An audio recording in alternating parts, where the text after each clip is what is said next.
nutrition lesson with the Junior League of Tampa. Today, we are learning about food safety. I'm Chris. And I'm Katie. Germs are everywhere. Germs are so small that they can't be seen without a microscope.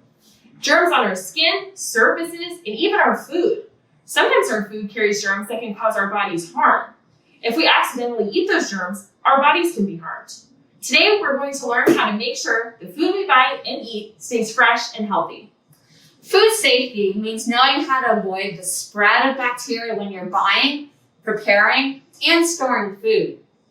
Have you heard of Salmonella, or E. coli, or Listeria? These are just some of the widely known foodborne illnesses. And these are some of the viruses, bacteria, toxins, and diseases that can be found on some of our food. If proper food safety procedures are not followed, and a person eats food with these yucky items, they can get very sick. So how can you play it safe? Well, you start at the supermarket. You have your shopping list in one hand, and you're ready to help your grown-ups with shopping. But where should you start? And how do you know which foods are safe? Take a peek at these tips. Make sure you put your refrigerated foods in your cart last. For example, meat, fish, eggs, and milk should hit your cart after your cereals, your produce, and your chips. When buying packaged meat, poultry such as chicken or turkey, or fish, check the expiration date on the label. The date may be printed on the front, the side, or the bottom, depending on what item it is. Don't buy a food if it has expired or if it will expire before you plan to use it. Don't buy or use fish or meat that has a strong or strange odor. Follow your nose and your eyes. Even if the expiration date is okay, you should pass on any fresh food that has a strange smell or looks unusual.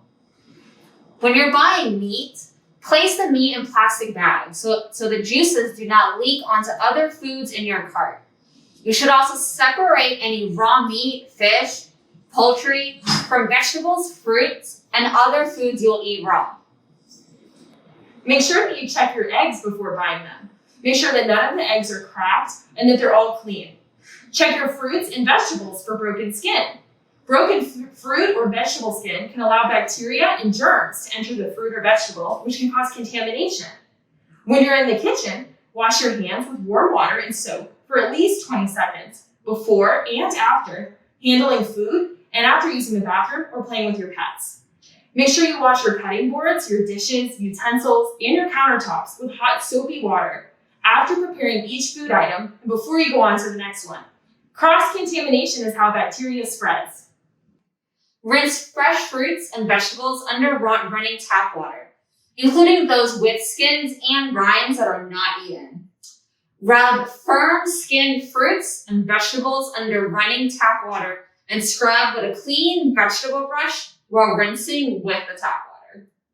When you're cooking in the kitchen, you can use a food thermometer, which measures the internal temperature of cooked meat, poultry, and egg dishes to make sure that the food is cooked to a safe internal temperature. It's also important to store your leftovers safely. Put leftovers in the fridge as soon as possible within 2 hours. If you leave leftovers out for too long at room temperature, bacteria can quickly multiply, turning your delicious dish into a food poisoning disaster. Store leftovers in containers with lids that can be snapped tightly shut. Bowls are okay for storing leftovers, but be sure to cover them tightly with plastic wrap or aluminum foil to keep the food from drying out. You should eat any of your food leftovers within 3 to 4 days or freeze them immediately after preparing. Do not freeze any dishes that contain uncooked fruit or vegetables, hard-cooked eggs, or even mayonnaise. If you are freezing leftovers, freeze them in 1 to 2 portion servings.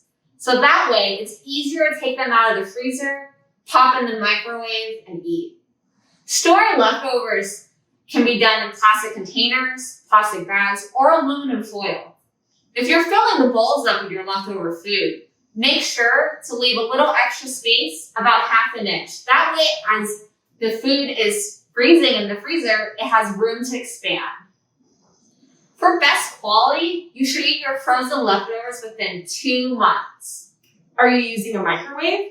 There's things you can do to keep things safe in there as well. Use only utensils and containers that are approved for use in the microwave.